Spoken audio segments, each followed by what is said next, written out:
Assalamualaikum warahmatullahi wabarakatuh. Perkenalkan, nama saya Nurul Hikmah dengan NIM 86.9378. Di sini saya memilih judul proses lahirnya Pancasila, yaitu tentang sidang BPUPKI, Piagam Jakarta, dan PPKI. Pancasila tidak hadir begitu saja, melainkan melalui perjalanan sejarah yang panjang.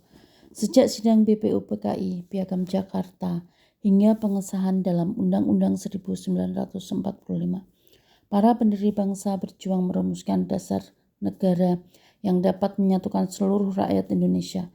Perjalanan ini kemudian berlanjut dalam konteks sejarah bangsa dari masa awal kemerdekaan, RIS, demokrasi terpimpin, Orde Baru, hingga reformasi. Sebagai generasi muda, penting bagi kita untuk tidak hanya memahami peristiwa-peristiwa itu, tetapi juga merefleksikan pelajaran yang dapat diambil untuk menghadapi tantangan zaman sekarang. Mari kita simak liputan penggalan videonya.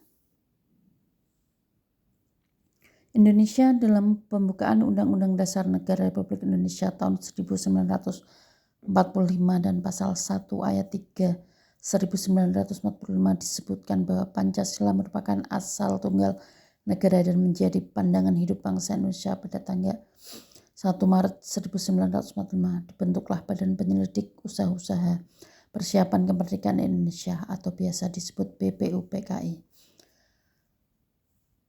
yang dikenal juga sebagai Duritsubi Cakai. Pembentukan BPUPKI merupakan bentuk pemenuhan janji Jepang yang akan memerdekakan Indonesia karena Jepang memerdekakan Indonesia mengalami kekalahan di Perang Pasifik pada tahun 1945.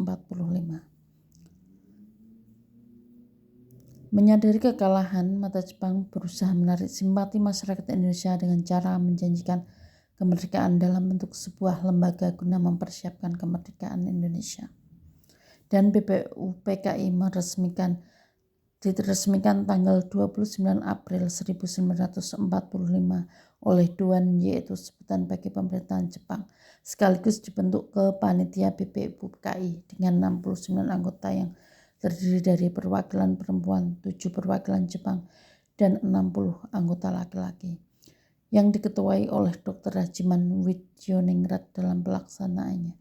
BPUPKI memiliki tugas antara lain untuk membahas tentang dasar negara, menetapkan undang-undang dasar, membentuk reses selama 1 bulan setelah sidang pertama, membentuk panitia kecil atau panitia del untuk menampung saran-saran dari para anggota, dan membantu panitia 9 bersama panitia kecil.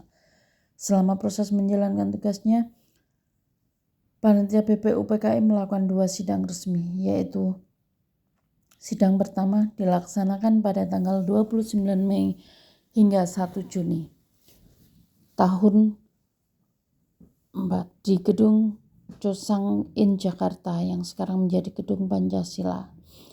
Dari sidang pertama adalah untuk membahas dan merumuskan dasar negara Indonesia, sekaligus membentuk panitia kecil dengan tujuan merumuskan dan menyusun undang-undang dasar di hari pertama. Sidang pada tanggal 29 Mei, Muhammad Yamin menyampaikan pendapatnya mengenai dasar negara Indonesia, dan di hari ketiga sidang, yaitu pada tanggal 30 Mei, Dr. Supomo menyampaikan usulan tentang pembentukan dasar. Beberapa pantas yang disampaikan pada tanggal 1 Juni 1945, Soekarno berpendapat bahwa dasar negara yang dimaksud adalah filosofikal atau berdasarkan filsafat, fundament, dan pikiran sedalam-dalamnya untuk mewujudkan Indonesia merdeka. Selain perumusan dasar negara, dalam sidang pertama dibentuk juga panitia di bawah pimpinan Soekarno yang memiliki tugas menampung dan mengidentifikasi rumusan dasar negara. Dan pada tanggal 22 Juni 1945, panitia berubah nama menjadi Panitia 9 karena adanya perubahan keanggotaan. Akhirnya Panitia 9 menghasilkan rumusan pembukaan UUD yang menggambarkan maksud dan tujuan pembentukan negara Indonesia merdeka yang dikenal dengan Piagam Jakarta Setelah Panitia 9 berhasil merumuskan Piagam Jakarta, Panitia BPUPKI melaksanakan sidang kedua pada tanggal 10 sampai 16 Juli tahun 1945 yang membahas tentang rancangan Undang-Undang Dasar, rancangan bentuk negara, wilayah, dan kewarganegaraan dan susunan pemerintahan, unitarisme dan federalisme. Hari pertama sidang yaitu tanggal 10 Juli, Panitia BPUPKI menyepakati bahwa bentuk negara Indonesia adalah republik. Kesepakatan tersebut dicapai secara voting, dan pada sidang kedua hari selanjutnya yaitu tanggal 11 Juli, Panitia BPUPKI menyepakati bahwa wilayah negara Indonesia merupakan wilayah Hindia Belanda, sebelumnya ditambah Malaya, Burma Utara, Papua Timur, Portugis, dan pulau-pulau sekitarnya.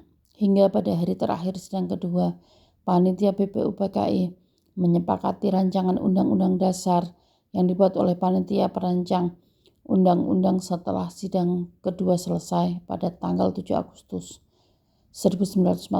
BPUPKI dianggap bubar dan digantikan oleh Panitia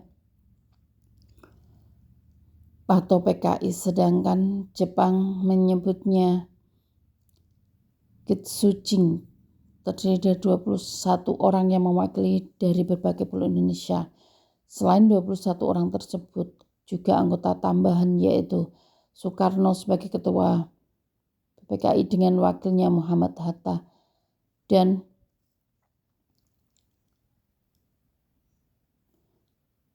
menyatakan kemerdekaannya pada tanggal 17 Agustus 1945.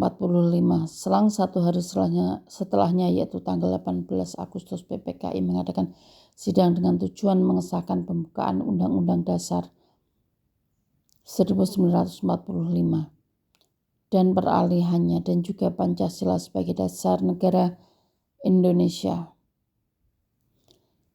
Ditetapkan juga sebagai Soekarno sebagai presiden dan Muhammad Hatta sebagai wakil presiden. Presiden Indonesia yang pertama, dan pada akhirnya tanggal 22 Agustus tahun 1945 PPKI secara resmi dibubarkan oleh Komite Nasional Indonesia Pusat atau KNIP yang bertugas untuk membantu presiden. Perlu diingat ya sahabat, ini